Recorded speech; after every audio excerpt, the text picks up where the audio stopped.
Boa tarde, pessoal. Mais uma vez, o Bia aqui, tá? Eu vou começar a live, continuei as perguntas direto. O pessoal, vamos falar aí dos assuntos mais, né, que está acontecendo, tá? Eu agradeço mais uma vez aí a atenção que vocês estão vir, tá? Assistir a live, que ela é gravada, né? Então, eu agradeço a atenção de vocês. Mais uma vez, nós estamos aqui, eu e o representante aqui em parceria, tá? Tira suas considerações iniciais aí para a gente poder começar. Bom dia, boa tarde, boa noite. Eu não sei que hora que você vai assistir esse vídeo, né? É uma gravação. Daqui uns dias nós vamos estar fazendo live em outro canal, né, Faria? Nós vamos estar fazendo live direto em outro canal. Acho que vai dar uma melhorada. Mas de qualquer forma, de qualquer maneira, né, um grande abraço a todos aí. Obrigado pelo tempo que vocês estão tirando para dispor para discutir alguns assuntos aqui. Nossas lives têm sido mais enxutas, né, Faria? Apesar de que a de ontem durou 1 hora, né? No debate. A de ontem a gente... É pior quando o papo tá gostoso, né, Lira? A gente não vê a hora passar. É verdade. E os assuntos que nós trouxemos hoje tem praticamente muita pouca coisa nova, mas tem mais evolução dos assuntos, né, dos fatos. E a gente vai passar aí primeiro com Faria para a primeira pauta dele. Manda ver, Faria. Um abraço a todos. Sejam bem-vindos. Pessoal, o jurista Carvalhosa, ele descreve a cadeia de terror que será criada pela lei de abuso de autoridade se ela for aprovada totalmente, tá? Mas nós temos novidade a respeito desse assunto, o Bira que vai falar a respeito desse assunto aí, tá? Mas eu vou colocar um áudio para vocês aqui do jurista Carvalhosa aqui, que ele descreve, né? Se isso acontecer, for aprovada, mas não vai ser, e lá na frente aqui da live nós iremos falar isso, tá? Vamos ouvir o áudio.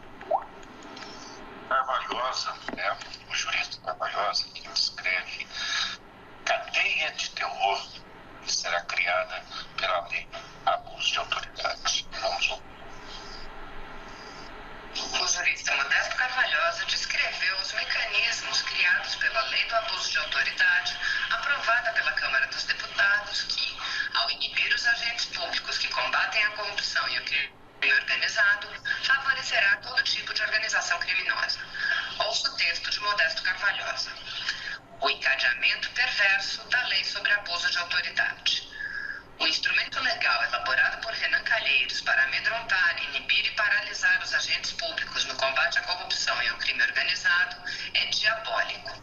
Assim, a chamada Lei de Abuso de Autoridade, aprovada na calada da noite por votação simbólica sob a presidência do infame Rodrigo Maia, determina no sinistro artigo 30 que será punido com prisão de até 4 anos, multa e perda do cargo qualquer agente público que der início ou proceder a persecução penal, civil ou administrativa sem justa causa fundamentada ou contra quem sabe inocente.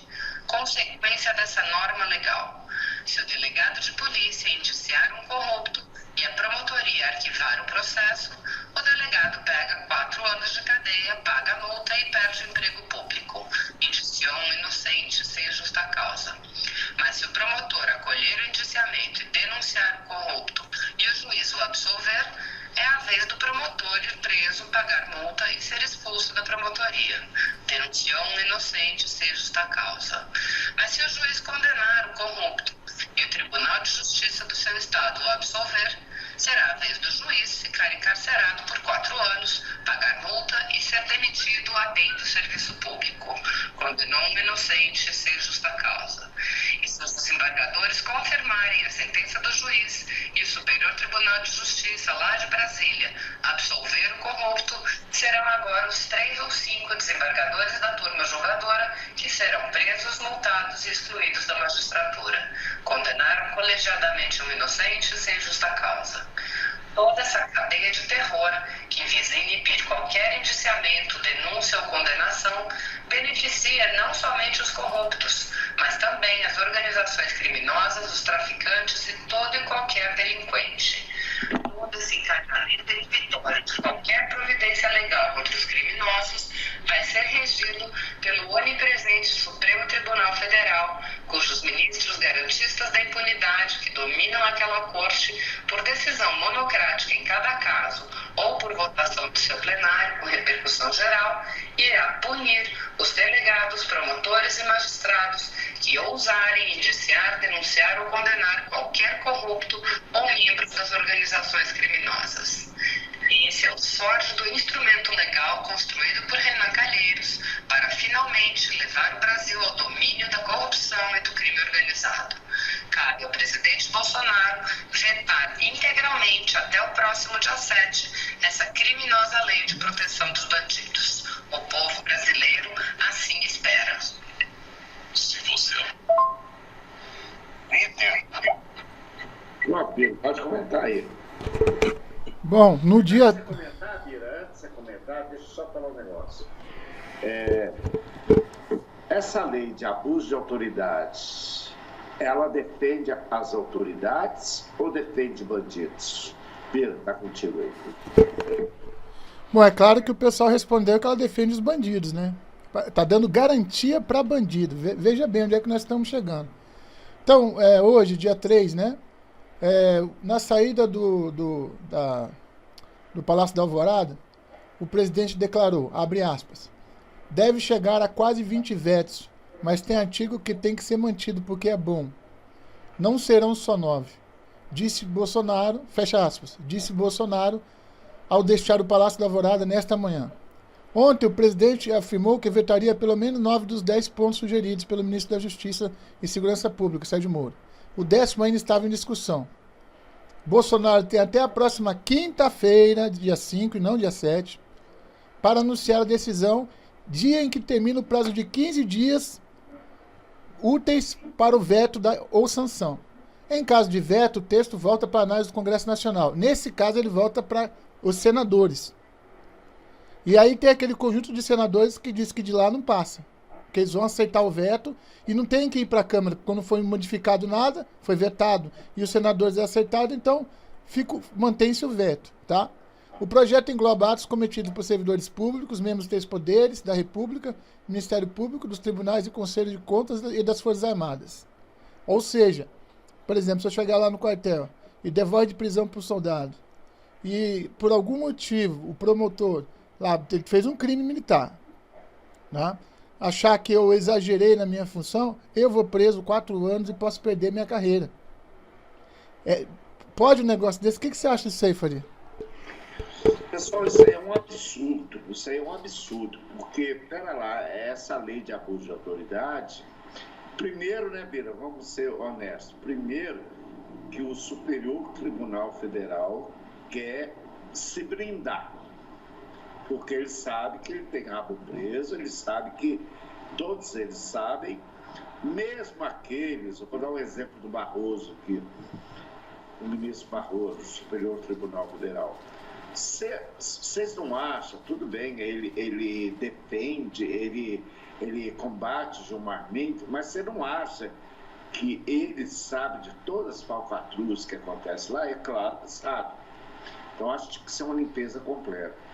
A Carmen Lúcia, uma vez, isso já faz um bom tempo já, ela falou, se eu contasse tudo que acontece no Superior Tribunal Federal, o brasileiro ia ficar de boca aberta. Então, nós sabemos, mesmo que a pessoa não compartilhe com aquilo, nós sabemos que ele, pelo menos, como chama, Bira, quando a pessoa sabe o que está acontecendo e não faz nada? Omissão, tá? Ou seja, a pessoa, ela se omitiu em tomar a providência correta em relação a uma irregularidade que chegou ao seu conhecimento. Exatamente.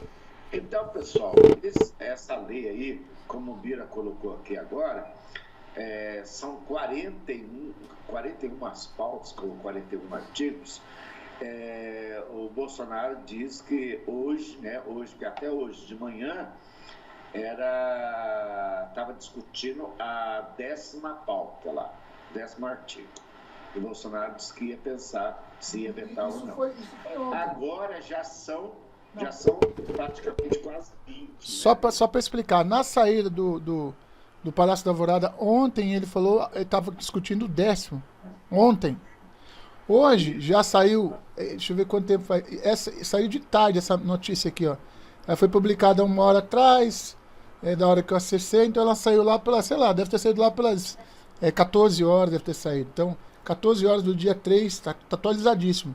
A Bolsonaro disse que a lei do abuso de autoridade terá quase 20 vetos, ou seja, entre 19 e 20. É praticamente a metade, né, Então, pessoal, você quer comentar mais alguma coisa aí, Beira, a respeito desse assunto? O que eu quero comentar é que realmente eu peguei, a gente baixou a minuta aqui, leu toda ela, eu e o Faria nós lemos até o artigo 41. Tem coisa que tem fundamentação? Tem coisa que tem fundamentação. Por exemplo, não deixar o preso falar com o seu advogado. Isso aí é... Mas já está previsto isso. Não precisava estar nessa lei. Entre outras, coagir, agredir, abusar. Agora, tem outras aqui que não tem nada a ver. Eu não vou colocar todas aqui porque são 41, mas tem várias aqui que não tem nada a ver. Nada a ver. Entendeu? Que é defesa de bandido, pura e simples. Só isso aí. Por exemplo, o policial que está nos artigos aí da lei de abuso de autoridade, o policial não pode colocar algema no bandido. Tá? Isso aí o Bolsonaro já falou que vai vetar. Tá? Isso aí o Bolsonaro falou que ele não vai admitir. Outra é o policial filmar a abordagem que ele está fazendo, ou alguém, vamos supor, Biro, eu estou num apartamento, eu estou vendo um policial abordar um humilhante, aí eu filmo lá do apartamento meu, e o policial vai ser culpado? E se eu colocar nas redes sociais, isso aí é incoerente. Agora, aí tem aquele negócio do Kim também, né, Bira, que fake news lá, né, que a punição é muito maior de quem matar alguém, né? Aquilo lá foi ridículo, né? Aquilo lá, pelo amor de Deus. Né? E o que eu tenho que falar a respeito disso, gente, eu acredito que a gente possa ir para a próxima pauta aí, Bira, se você quiser comentar. Tem duas pautas que eu vou começar com essa pauta aqui. Servidores correm para se aposentar antes da reforma. Até julho desse ano, mais de 24 mil funcionários do Poder Executivo Federal haviam requerido aposentadoria. Brasília. Aqui eu estou falando do site da Terra, e é Indiana Tomazelli, que é a pessoa que fez a matéria. Brasília. O avanço da reforma da Previdência no Congresso Nacional deflagrou uma corrida por aposentadorias entre servidores do Poder Executivo, numa debandada tão intensa que não encontra paralelo recente no funcionalismo federal. Em apenas 7 meses, mais de 24 mil servidores pediram o benefício, de acordo com os dados do Ministério da Economia. Uma procura grande como essa só foi observada nas discussões da reforma no governo Fernando Henrique Cardoso. Entre 1995 e 98, a média de pedidos do Executivo ficou em 27.500. Mas veja bem, ele falou entre 1995 e 98. E nós estamos falando em 7 meses, hein? Foi 24 mil em 7 meses. Ou seja, quanto mais tempo a reforma demorar, mais funcionalismo público vai pedir aposentadoria, né? Fora os militares que estão pedindo reserva também. Quem está podendo e pode estar indo embora. Por exemplo, eu vi muito tenente, primeiro tenente que ia sair capitão, que é a O, né? Aqui, olha, deu os 30 anos dele e já foi primeiro tenente mesmo, foi embora, se mandou, antes que sobrasse algum coisa. Porque de primeiro tenente para capitão, no caso da carreira do sargento, né? De primeiro tenente para capitão, é R$150 a diferença. O cara não compensa, e o cara pode ter que ficar mais tempo no quartel, então tá todo mundo fugindo. Tá todo mundo correndo. O barco agora, os ratinhos estão tudo descendo ladeira abaixo, né? Então uma procura grande como essa foi vista na época do FHC. Deixa eu ver se tem mais alguma coisa aqui. Aí o que acontece? O que eu queria colocar... Deixa eu ver aqui.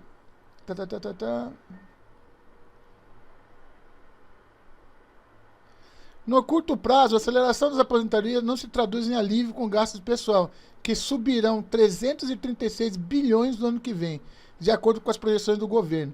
No médio e longo prazo, porém, a expectativa da equipe econômica é que haja um enxugamento no quadro de servidores ativos, uma vez que a diretriz segue sendo a de restringir a realização de novos concursos públicos. Isso que eu queria colocar.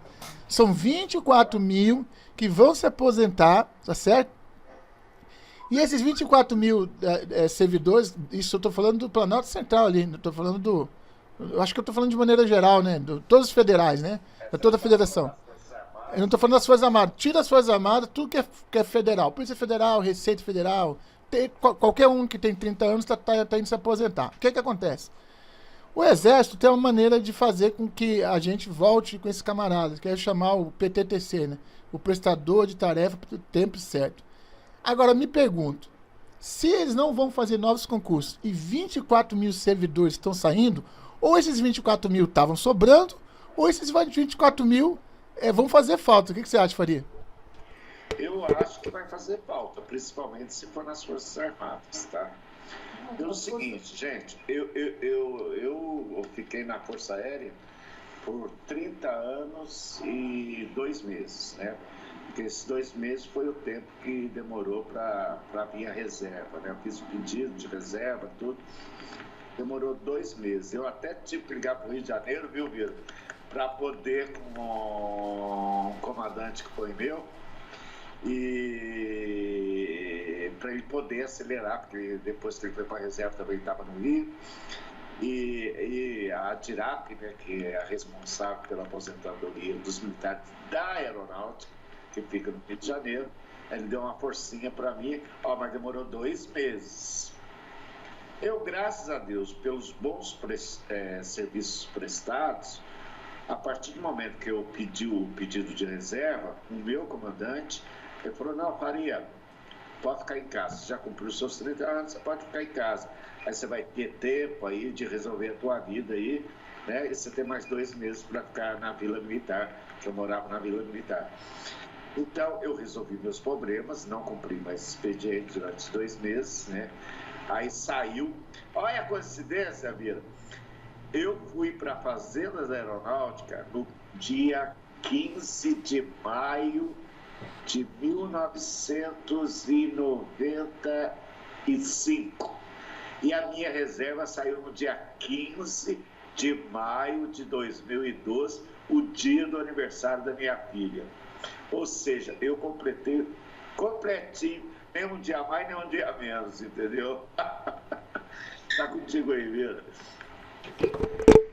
Mas o Exército, ele tem um negócio assim, ó. A tendência do Exército hoje, isso que você não entendeu, mesmo que o pessoal esteja indo para reserva, quando o pessoal vai para reserva, o Exército ainda consegue as vagas de PTTC, que é o BIZU. Por quê? Então, por quê? Então, se esses 24 mil estão indo embora, eles não têm essa prática. Eu não sei se eu não sei se o Exército é igual à Aeronáutica, mas a Aeronáutica, tarefa certa, é um contrato de 3 anos e pode ser renovado mais uma vez. Eu não sei se no Exército é assim. O que acontece é que com essa demandada de pessoal que está indo para a reserva com medo de perder os seus direitos, foi muita gente para a reserva no tempo certo, né? E muitos caras bons, né? Caras que eram peça-chave. Então, é convidado o cara... teoricamente, o prestador de tarefa do tempo certo, ele entra num projeto, ele ganha 30% a mais e entra num projeto. Ele faz parte do projeto. Por exemplo, projeto dos PNR da Vila Militar. Aí esse projeto, enquanto durar o projeto, ele é recolocado. Anualmente ele é recolocado, certo? Dentro daquele projeto. Então tem que ter um projeto para ele. Se o projeto terminar, aí, sinto muito, tapa nas costas, se eu precisar de você de novo no outro projeto, eu te chamo. Mas tem projetos que são perenes, por exemplo, projeto sessão de pessoal, ele é perene, ele continua. Já está falando de militarismo, aí o pessoal não vai entender. Não, mas eu estou querendo nós estamos falando o seguinte, isso que eu quero dizer, Uma saída para essa falta de pessoal, em vez de fazer concurso público de novo, é se eles pudessem ser chamados como prestador de tempo de serviço certo, entendeu? Porque ele já está aposentado, tem todos os seus direitos guarnecidos, e aí ele poderia ser trazido de volta, ganhando 30% a mais, né? E não sair da ativa, continuar trabalhando e evitar que entre outro na carreira para dar mais gasto. Nesse ponto que eu queria tocar. O Exército já faz isso para economizar dinheiro. E a segunda coisa que tem também, que são os temporários, né? Que eu acho que essa seria a melhor jogada. Em vez de contratar como carreirista para o governo federal, contrata como temporário. Entendeu? Aí que tem que ver a legislação trabalhista se permite isso, tá certo? Então, nesse ponto aí, Bira, eu vou divergir de você. Pelo seguinte, por exemplo, eu trabalhei com uma veterinária, como existe cavalaria no exército, essa coisa toda, eu trabalhei numa fazenda de 6.500 hectares de terra que nós plantávamos, abastecíamos as outras unidades, café, arroz, carne suína, carne bovina. Aí a veterinária, que era temporária, ficou 9 anos, certo? É por isso que eu sou contra o temporário, sabe por quê, Bira? Porque a hora que ela pegou experiência, 9 anos de experiência, saiu da faculdade, pegou 9 anos de experiência, aí o tempo dela venceu, ela vai embora. Aí contrata uma nova veterinária, um novo médico também, que nós temos muitos médicos temporários. Aí quando ele adquire a experiência, ele sai fora. Aí eu sou contra, porque aí vai começar tudo de novo, Bira, vai começar tudo de novo, entendeu? O recém-formado vai começar tudo de novo. Bom, o Exército, a função dele é formar pessoal, certo? A função principal dele é formar pessoal para em tempo de guerra, ter pessoal qualificado. A pirâmide, ela é assim, Faria. Se todo mundo for de carreira, a pirâmide fica assim. Então, na verdade, na base da pirâmide, você vai ter um quantitativo de oficiais que vão compor essa parte de cima da pirâmide. Essa aqui, ó. Tá certo? Quando chegar nessa parte aqui de cima, aí você vai ter um monte de gente que vai para reserva e só alguns vão galgar os postos mais altos. O temporário se mistura aqui com o de carreira. Mas você tem que ter mais temporário que de carreira, porque não dá para todo mundo subir até coronel. Por causa de financeiramente também, né, gente? Não é só por causa de financeiramente, não. Eu vou te explicar. Por exemplo, professora Marília, professora de francês minha na academia. Eu encontrei com ela na SpaceX, ela era professora de francês. O francês acabou no exército, né? Finite, acabou o francês no exército. Aí, fazer o que com uma professora de francês? Ela estava de fiscal administrativa da SpaceX. Sabe como é que chama isso? Desvio de função. Não tem mais francês no exército. Então, quer dizer, se ela fosse temporária, ela tinha ficado os 8 anos lá, que foi um tempo que o exército desistiu do francês. Não, são 8 só agora. São 8. Porque o que estava dando problema é o seguinte. Podia estabilizar. O pessoal estava bobeando na documentação, e aí o pessoal podia estabilizar. São 8 anos, podendo chegar a 9. Porque antes de chegar a 9, o que se faz? Faz uma análise completa para ver se ela tem serviço público anterior, tudo, não sei o que, direitinho, para ver se não vai estabilizar, entendeu? Porque não ele é temporário, ele não fez curso para estabilizar, certo? Aí tem uns morceguinhos do exército, né? Que o cara quer fazer uma borboleta, sai um morceguinho. Então, agora, no caso do PTTC e do temporário, é muito bom para o exército. Mesmo que no final ele seja o bambambam, que bom que ele aprendeu, né? Teve essa oportunidade. E você tem que pegar uma pessoa crua, mas isso aí já aumentou um pouco a problemática, era a idade do temporário, certo? Subiu um pouco a idade do temporário, então você começou a pegar gente mais qualificada, gente que já tinha trabalhado. Por exemplo, o cara que trabalha comigo lá na minha carteira lá, o Tenente Manteini, ele é o oficial ele não só engenheiro civil, como ele é oficial de meio ambiente. Ele saca pra caramba, ele conhece todo mundo aqui da Solub, da Semadu. Então, quer dizer, pra nós ele foi um ganho, porque ele vai abrindo porta. Em tudo que é lugar pra gente, ele já sabe quem que é, senta aí, vamos conversar, diferente de quando a gente chega no lugar que o pessoal tá armado, né?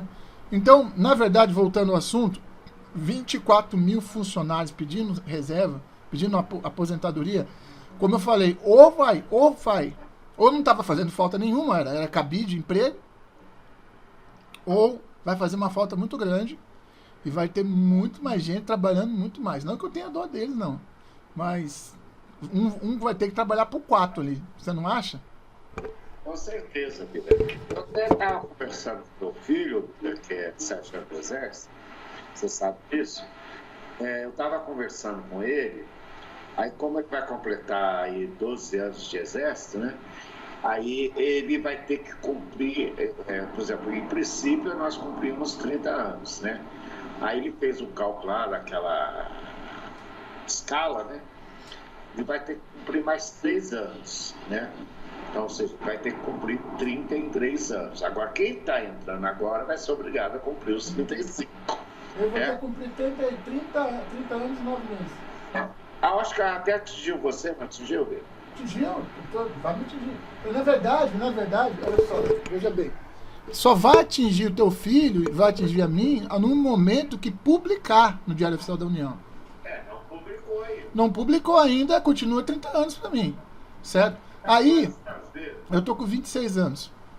Então falta 4, esse. Falta 4. Aí você faz. Até o cálculo lá que eu não lembro de cabeça agora. Mas de qualquer maneira, o cálculo que a turma fez, a gente ficaria 9 meses. Mas quanto mais tempo demora para promulgar a Previdência dos Militares, não se tem ainda a batida de martelo. No dia que for bater o martelo, aí daquele dia em diante, vai ter a regra de transição. Aí tem a regra de transição que vai ser mostrada pra gente normalmente no auditório. Aconteceu isso na LRM de 2000, você lembra? Então, em 2000 aconteceu isso. Eu perdi 2 licenças especiais, não tinha mais direito. O anuênio parou, né? Parou com meu anuênio parou com 5 anos, não, 5, mas parou com 9. Meu anuênio parou com 9%, parou com 9%.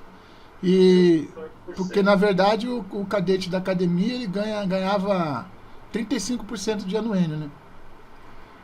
E os que eram de SpaceX ganhavam 38%, que eram 37%, que eram 3 de SpaceX e 4 de academia. Eram 7 anos mais 30, eram 37%. Eu tenho um colega meu aí que ganha os 37%. Mas é antigão, o cara é antigão. E ainda ganhou um posto acima ainda, né? Esse aí acabou, né? Aí acabou. O meu pai recebeu 2 postos acima. Ele saiu como capitão. Ele saiu primeiro tenente, depois saiu recebendo como capitão.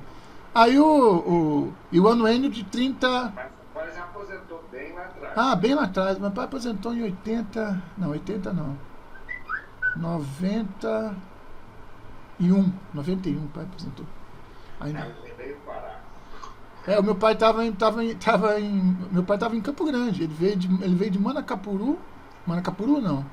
Ele veio de Taquatiara. Não, foi foi Manacapuru. Ele veio de Manacapuru para Campo Grande. Aí ele pensou que ele ia ficar na reserva aqui, né? Aí ele pediu a reserva dele. Aí pediram para ele para onde é que ele queria ir. Aí ele falou: eu vou voltar para Manaus. Ele voltou para Manaus e nunca mais voltou para cá. Tá lá em Manaus até agora. Então, mas resumindo esse assunto, 24 mil a menos, né? E o gasto com o pessoal vai subir 336 bilhões, porque você vai perder aquele pessoal aposentado, teoricamente, não vai ter ninguém para colocar no lugar dele, e o governo federal falou que não vai realizar novos concursos públicos. E se realizar vai ser pouquíssimo. Então, quem não passou em concurso público agora, tá difícil. Não, por exemplo, a especialista, a faixa que é concurso 2 vezes por ano, né? É um no início do ano e o outro no final, no meio do ano. E a minha turma foi a menor turma que teve. De 375, formaram 325, né? Você tem que ser aprovado nas provas. Enquanto você é aluno, você é cadete, você tem que ser aprovado. Se você não for aprovado, você fica de recuperação. Se você não passar, aí você está fora da coisa. Então, até que saiu uma quantidade, né? Saiu 50 pessoas aí em 2 anos, né? Então, pessoal, eu falo para vocês, a vida militar não é fácil, não. Vocês acham que é fácil? Como uma pessoa falou para mim aí, mas você que escolheu essa carreira. Eu falei, concordo, eu que escolhi essa carreira, prestei concurso, passei, pronto, e acabou. Agora, não é porque eu passei no concurso que eu não tenho que ver o que eu fiz durante os 30 anos, né? o sacrifício, não só nosso, mas como da família também, tá?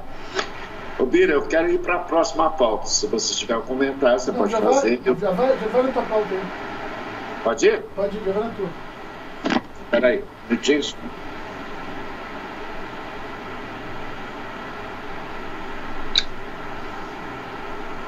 Pessoal, é um vídeo aí de 10 minutos, mas eu achei importante colocar aqui. O PT leva ferro de líder da Venezuela.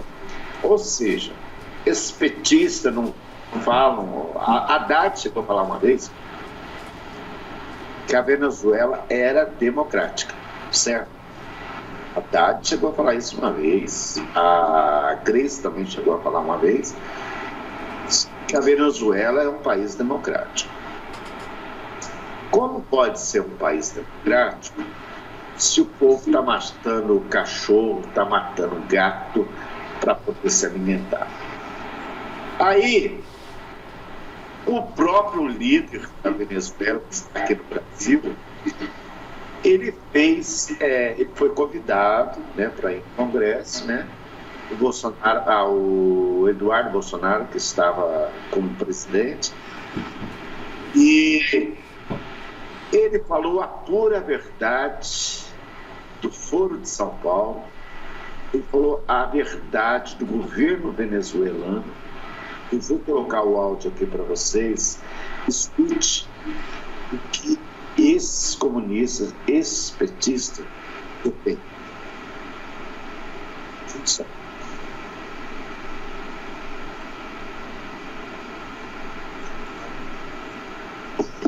Mete o ferro no PT, porque apesar do PT conhecer todas as dificuldades da Venezuela, ainda fala que a Venezuela é uma democracia. Então, esse líder da Venezuela, ele fala a verdade da Venezuela.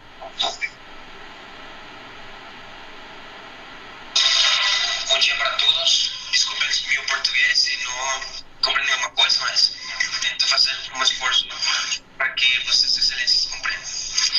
Hoje eu vou falar sobre uma coisa que eu acho que vai mudar a visão primeiro do debate, mas também de como se compreende o problema da Venezuela.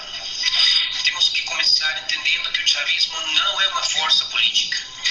O chavismo é um grupo do crime organizado transnacional. Eu vou explicar por quê. Em primeiro lugar, o chavismo tem representação política no Partido Socialista Unido da Venezuela, PSUV, né? Esse partido faz parte do Fórum de São Paulo, junto às Farc e o ELN. Aliás, é isso. O chavismo protege na Venezuela atividades do terrorismo islâmico, como Hezbollah e Hamas. Então, aliás, é isso. Lavagem de dinheiro e corrupção fizeram do meu país um local para que o crime organizado transnacional gerar proteção das instituições do Estado. Por isso que na Venezuela não é possível fazer política normalmente. O professor fala que os venezuelanos têm que resolver os problemas dos venezuelanos. É muito difícil para nós, porque não existem instituições. Temos Mira, esse professor que ele está falando aí é um professor comunista aqui do Brasil, tá? Que elogia a Venezuela. E ele, como líder da Venezuela aqui no Brasil, ele expõe todas as verdades da Venezuela e do povo, que ele fala até que no momento não tem como fazer eleição na Venezuela. E a eleição foi fraudada. Escute. Temos dois Supremos Judiciários, temos dois parlamentos, temos Maduro usurpando do poder, temos o presidente Guaidó tentando cessar a usurpação. Então, institucionalmente, Venezuela hoje não pode resolver os problemas sozinhos, precisa da ajuda dos países da região que acreditam na liberdade e na democracia. Mientras tanto, continuam as atividades na região, acompanham essas atividades do grupo organizado transnacional criminal, não somente Venezuela vai continuar com seu problema, mas também vai se acrescentar outros problemas na região, em outros países. É por isso que é importante falar aqui que estamos vivendo uma luta ideológica histórica na América do Sul. A esquerda, que quer ficar no poder para sempre, controlando as eleições, controlando a vida das pessoas, para que eles possam fazer as atividades de crime organizado. Uma direita que está lutando para conservar as instituições democráticas, as instituições políticas, porque não é pela força que se vive na civilização, é pela atividade política que as pessoas podem resolver os problemas dentro de cada um dos países. O problema da Venezuela é um problema também do Brasil, porque se estes criminais continuam em poder no país, usurpando o poder no meu país, o crime organizado vai afetar a segurança nacional do Brasil, também da Colômbia e os outros países da América do Sul. Eu quero falar uma coisa também. O professor estava falando que o Guaidó se autoproclamou. E não é assim. O dia 20 de maio do ano 2018 aconteceu uma eleição que foi com fraude.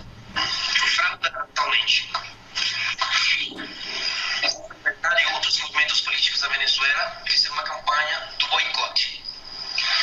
80% da população não participou dessa eleição. Como é que é legítimo um presidente que fez uma eleição onde as pessoas não participarem? Desde esse momento, os países da região não reconhecem o Maduro legitimamente como presidente da Venezuela. Isso foi em maio do ano 2018. É por isso que o Guaidó, fazendo o que para a Constituição, ele assume os poderes do executivo para posteriormente chamar umas eleições. Mas na Venezuela não é possível fazer eleições neste momento. É porque o Maduro está aí no poder. Se o Maduro sair e o chavismo fica aí no poder, é impossível fazer eleições também. Então, o que se precisa agora é que o Maduro saia do poder, que o governo de transição tenha feito, resolva os problemas humanitários, resolva os problemas institucionais da Venezuela, para que posteriormente os venezuelanos tivermos a oportunidade de fazer eleições creíveis, livres. Mas por enquanto ainda não é possível fazer eleições. Aliás, isso é importante falar, que o diálogo que está dirigindo a Noruega somente está beneficiando o Maduro e o chavismo. Não está tendo nenhum benefício para o povo venezuelano. Nenhum. Se esse diálogo for bom, os venezuelanos estiveram fugindo agora do meu país. Esse diálogo somente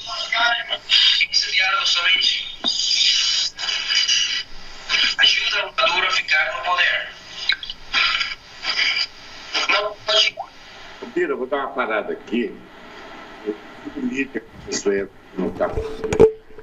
É o seguinte: se o país, a Venezuela, fosse um país bom, por que nós temos aí em torno aí de 800 a 1.000 pessoas entrando no estado de Roraima? Bira, comenta aí, depois eu explico.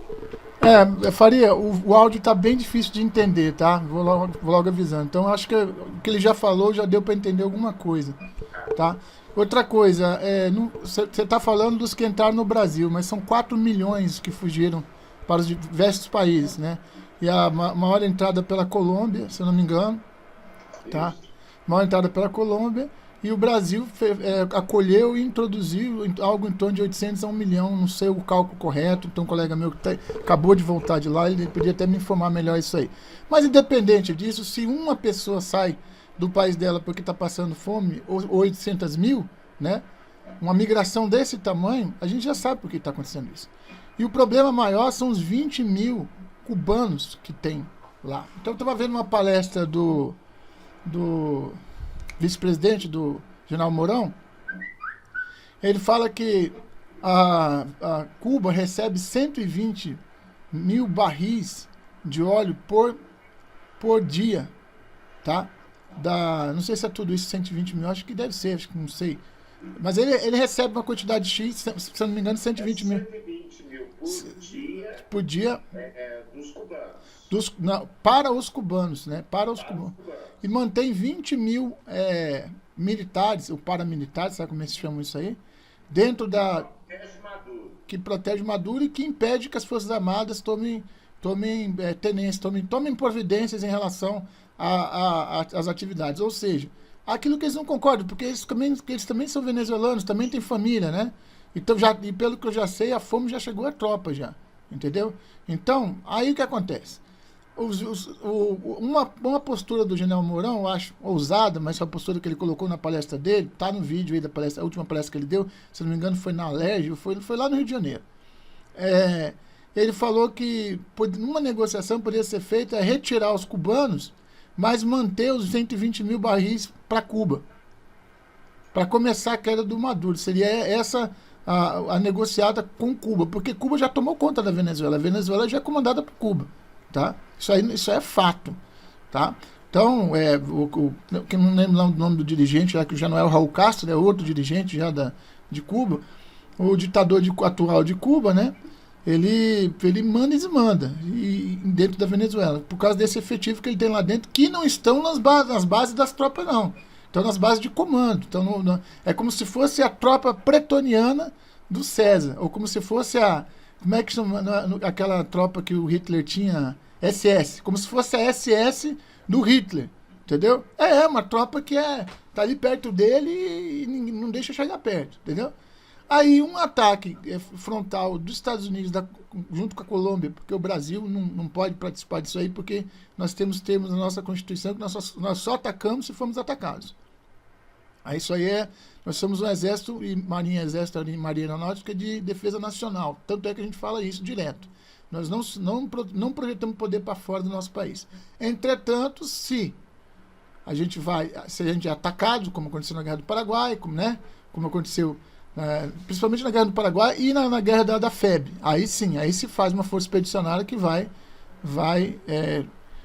dar contra aquele inimigo que está torpedeando navio, que está atacando nosso território, etc. Bom, entre outras 1000 batalhas que houveram nas fronteiras do Brasil aí, tá?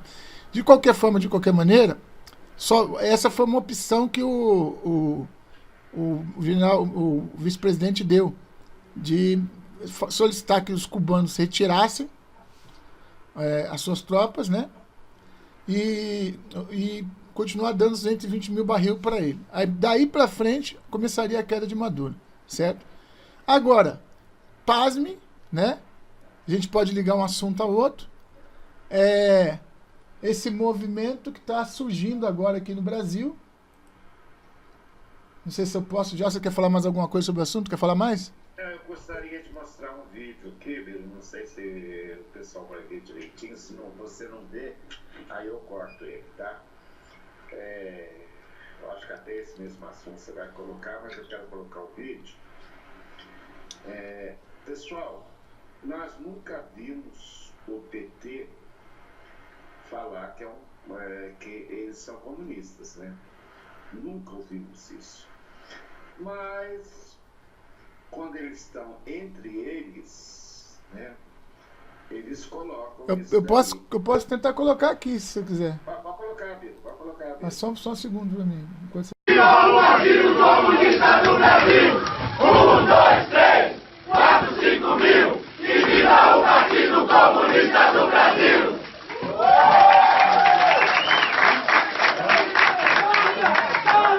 Nada mais não falha! Aqui está presente a juventude paraguaia! Nada mais não falha! Aqui está presente a juventude paraguaia! PCA, o PCA, o PCA!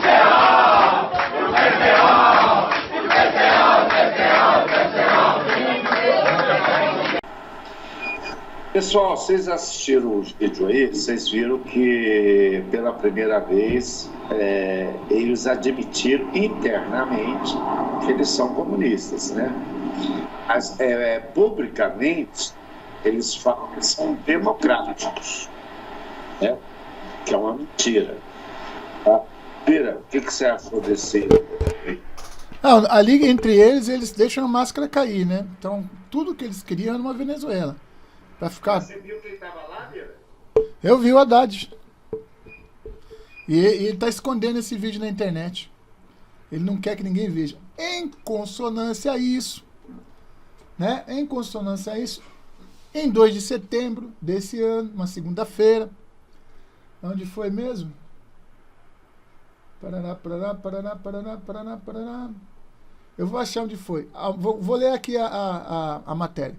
Esquerda lança movimento contra Bolsonaro em evento fechado para evitar vaias. Fórum envolve políticos das siglas como PSDB, PDT e PT. Ao menos 16 partidos deverão integrar um movimento pela democracia. Olha que bonito. Eles acabaram de gritar comunismo, e eles vão fazer um movimento pela democracia. Mas a mentira é uma coisa assim que faz parte da vida dessas pessoas, né? Aí, olha só. Lançado na segunda-feira com o nome de Direitos Já. Direitos Já. O que é Direito Já? Eu não tô entendendo. Direito Já. Você não tem seus direitos, ô Faria? Tá faltando. Ué, o pessoal que tá assistindo... Qual que é o direito que está sendo retirado? É o direito de escravizar o povo, o direito de encher a máquina administrativa, o direito de emprestar dinheiro para Cuba, o direito para construir porto não sei aonde, metrô não sei aonde, e acabar com nossos recursos, o direito de roubar 500 bilhões de reais. Esse é o direito que eles querem? Pois é, esse direito eles não vão ter, não. Os políticos do PSDB, PDT e PT participaram de um fórum contra o governo Bolsonaro, mas a entrada do evento foi restrita, pois os organizadores queriam evitar vaias, segundo informa Bela Megali do Globo. Participam nomes como Ciro Gomes, do PDT de Ceará, ex-ministro José Gregório, do PSDB de São Paulo, ex-senador, é tudo ex, tudo chutado, todo mundo chutado aqui, ó. Ex-senador José Aníbal, do PSDB de São Paulo, ex-senador Eduardo Suplicy, do PT de São Paulo, ex-ministro Aloysio Mercadante, que para mim já estava até no caixão já, com todo respeito, do PT de São Paulo, e o ex-secretário Nabil Bonduque. Ou seja, eles não têm o que fazer, porque são tudo ex, tem que fazer alguma coisa, né? Tem que dar um grito aí, fazer alguma coisa. O candidato do Partido dos Trabalhadores da Presidência da República, Fernando Haddad, também foi convidado para participar do fórum, ou também foi, né? Apesar de o desejo de lotar o teatro, uma lista da entrada foi disponibilizada e era preciso se inscrever para poder acompanhar os debates. Há integrantes de vários partidos, mas o fórum é superpartidário, evento pró-democracia, pró-instituições republicanas, hein? Pró-valores fundamentais expressos na Constituição, diz o cientista político Fernando Guimarães, filiado ao PSDB, e um dos idealizadores do fórum. E aí? Você vê eles gritando viva o Partido Comunista e depois lança o... como é que é? Direito Já. O que você acha, Faria? Pessoal, olha, nós saímos aí praticamente do comunismo. Nós saímos aí da era PT. Eu sei que muita gente aí, as lives que eu e Ira nós fazemos aqui, muita gente não concorda com a gente, porque acha que nós idolatramos o presidente Bolsonaro. Não é isso. Nós estamos vendo o nosso país mudar. E a partir do momento que nós estamos vendo o país melhorar para melhor, você não pode comparar, pelo amor de Deus, 9 meses de governo Bolsonaro com 13 anos de PT, entre Lula e Dilma. Muita gente está esperançosa e quer atitudes imediatas, mas a coisa não acontece dessa forma. Primeiro, o Bolsonaro está tendo aí com o Superior Tribunal Federal, com a Câmara, o Senado, muitos aí contra o governo Bolsonaro. Tá? É um possível. O Bolsonaro não pode governar sozinho, gente. Vamos ser honestos. O Bolsonaro não pode governar sozinho. Então, o Bolsonaro, ele tem que ter apoio, sim.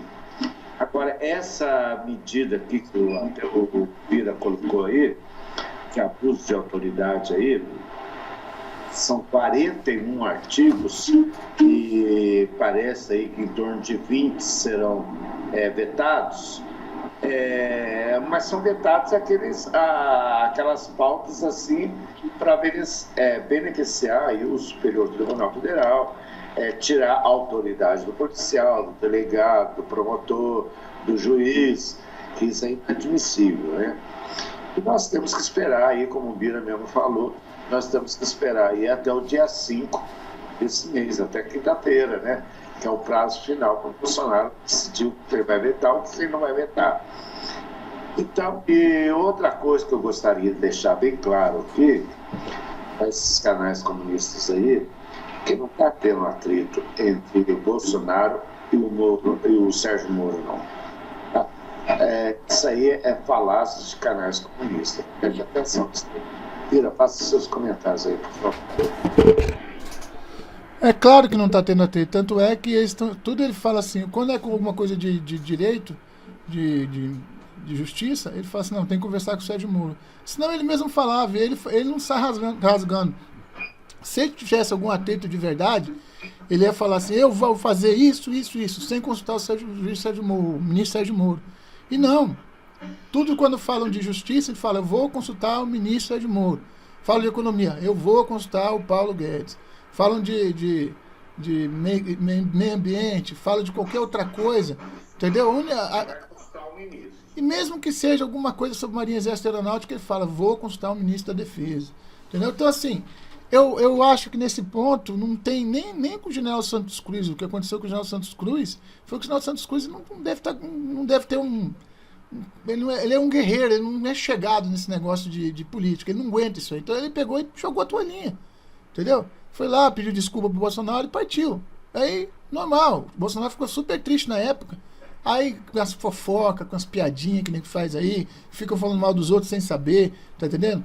Pega aí o General Vilas Boas, tanto falaram mal do General Vilas Boas, e o cara segurou a democracia pela ponta dos dedos, ainda hoje está lá trabalhando, ainda hoje está emitindo um parecer ainda, emitiu um parecer bem forte contra o presidente da França, né, o Macron lá, o Microman, tá?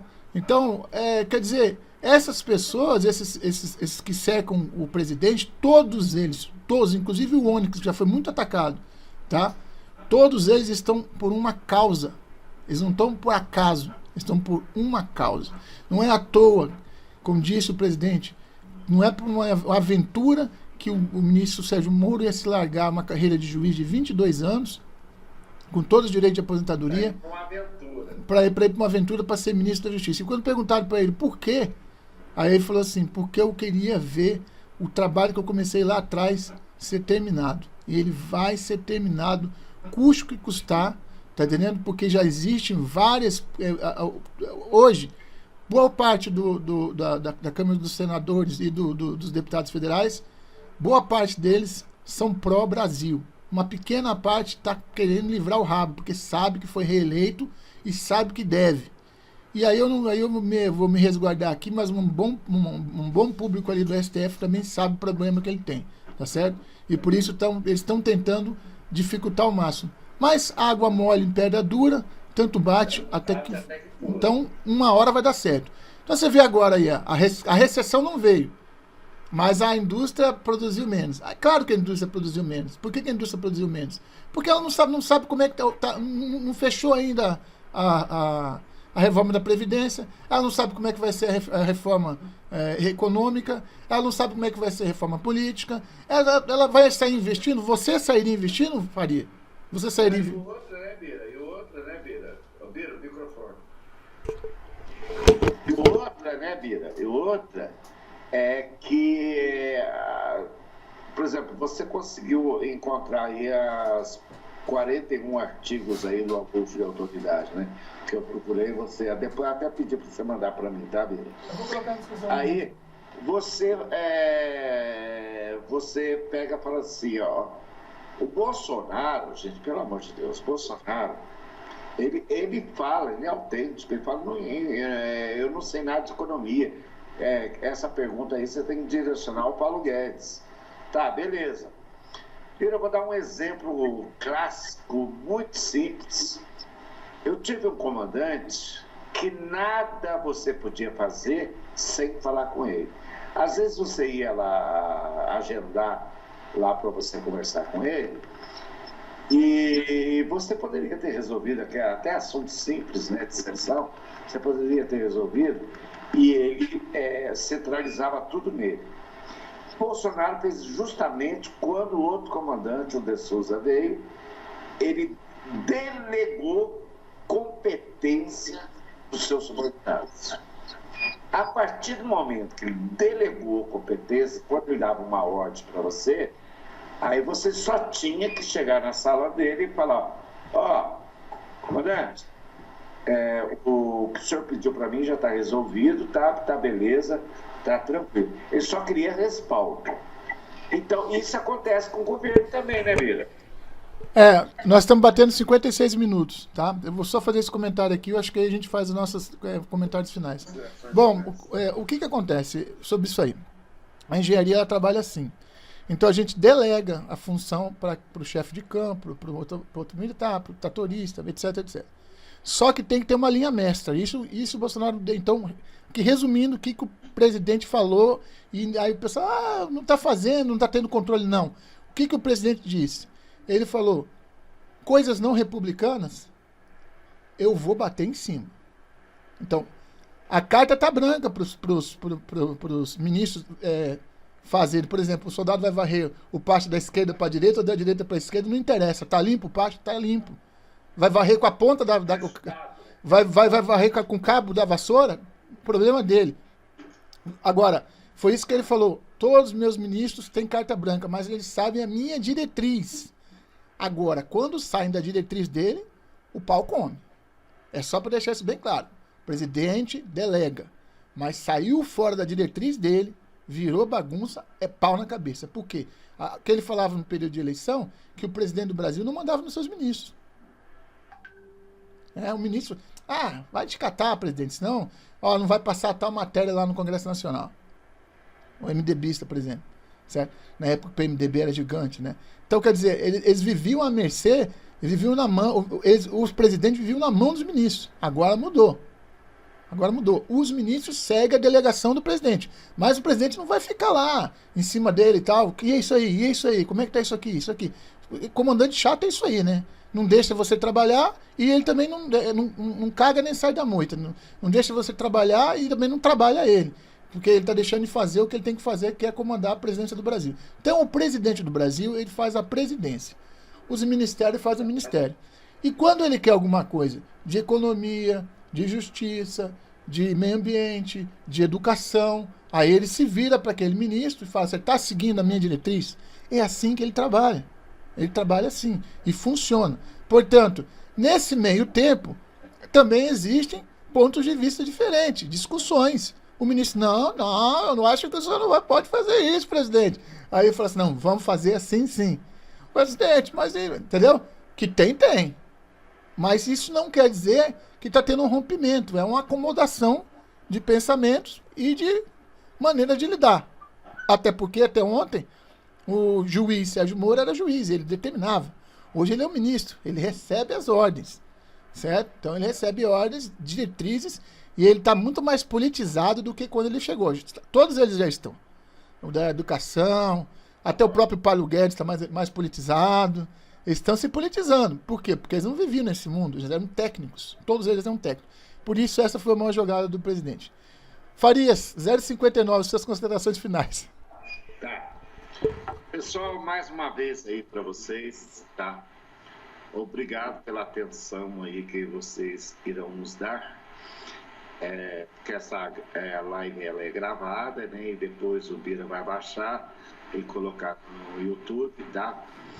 Agradeço. Infelizmente eu sinto muita falta do chat, dos comentários, mas se Deus quiser, eu e o Bira, nós vamos vencer essa batalha. e vamos conseguir aí fazer que vocês possam participar de nossas lives, tá? Tanto no meu canal quanto no canal do Bira, ou quando nós estivermos juntos, tá? Então isso é importante. Eu sinto falta, realmente sinto falta, porque eu sempre dei atenção para vocês, mas infelizmente nós estamos proibidos. Eu sempre fiz questão de parar meu canal, ler um comentário e falar a respeito, né? Infelizmente, nesse momento não é possível, mas se Deus quiser, vai sim, nós iremos por essa batalha, tá? E mais uma vez, como eu termino, o canal do comandante já chegou, né? Então eu posso terminar aqui as minhas falas, tá? Primeiro, continência para o meu comandante, continência para todos vocês, tá? Coração, a nossa união, né? Nossa união é muito importante. E cada dia que passa, ela continua sendo mais importante. Coração para coração, no peito, tá? Um beijo no coração de todos vocês, tá? Esse aqui é o Bira, tá? O beijo é do Bira, tá? Mas passa a ser meu também, tá? Então, pessoal, o Bira, faz as suas considerações finais aí, tá? 1h01, né? A gente já demorou um pouquinho. Então, só dizer para vocês que é um prazer estar aqui tentando trazer um pouco de informação para vocês, dos fatos, alguma coisinha, né, dos fatos que tem acontecido, tentando jogar uma luz aí em cima da visão do cidadão, não da visão do jornalista com editorial, que tem que falar aquilo que manda. Nós aqui falamos aquilo que a gente sente no dia a dia, como pessoas, como opinião pública, como quem paga imposto, como quem está torcendo para o Brasil dar certo, né? Então, por favor, quando vocês leem alguma coisa, quando vocês veem alguma coisa em jornal, quando vocês veem alguma coisa em qualquer tipo de mídia, pensa bem se é aquilo mesmo que está falando, dá uma analisada, porque 99,9% é mentira e só quer ganhar um vermelhinha, só quer ganhar uma venda de um jornal, só quer ganhar audiência. Está muito difícil hoje assistir um jornal sem ver mentira. Tá certo? Então a gente aqui fala a verdade, a gente preza pela verdade. Brasil acima de tudo, Deus acima de todos. E a minha continência para vocês. Até outra hora, gente. Um grande abraço. Até mais, até mais. Valeu.